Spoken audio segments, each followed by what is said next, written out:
Hi everyone, something a little different today. So far we've been looking at all of the things we've found in space, but now we're going to have a look at how we get to space. The Redstone rocket is one of the smallest rockets ever used for manned spaceflight, and as such was quickly surpassed by bigger and more powerful rockets. This does not diminish the importance of Redstone, however, as it gave the USA an important face-saving achievement when it launched Mercury Redstone 3 in 1961. This mission carried Alan Shepard, the first American in space, and showed that the USA could match anything that the Soviet Union had achieved in the fledgling space race. The Redstone stands 25.5 metres tall and produces in the region of 350 kilonewtons of thrust. This gives it a maximum payload for a suborbital flight of around 1,800 kilograms. The Redstone family of rockets were developed from an army missile into various designs, including the Jupiter series of rockets, and of course the Redstone we are talking about.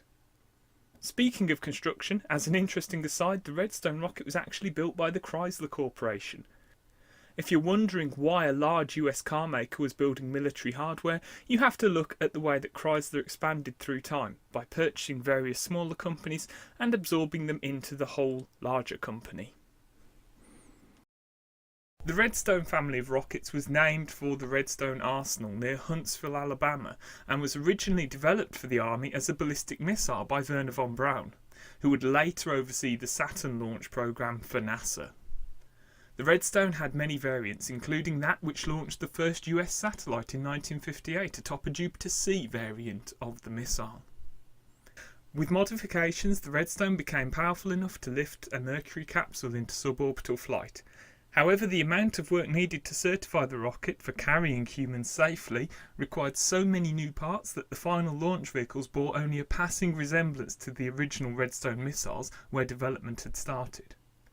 Thus it was, however, that the Redstone was utilised by NASA for their first manned launches, as their preferred Atlas rocket was not yet reliable enough to risk a crewed flight with the world's media watching. In total, Redstones launched 6 times, carrying dummy payloads and crewed missions. Prior to the first humans to ride the Redstone, Ham the Chimp acted as a final validation of onboard life support systems. The pinnacle of the programme is of course the 2 manned suborbital flights of Al Shepard aboard Freedom 7 and Gus Grissom aboard Liberty Bell 7.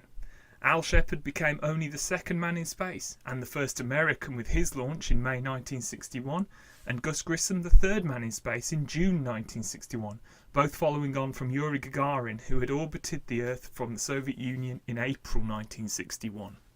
Redstone may only have been a small rocket, but because of the foundations it laid, it retains an important part in the history of spaceflight. There is a bit more about the Redstone family of rockets and missiles in particular, but just for this video I wanted to focus on the exploration of space. If enough people want it, and let me know in the comments if you do, I might do a broader video looking at the history of the missile itself and the sort of things that it did first. But for now, that's about all for the history of the Redstone space rocket. See you in the next one.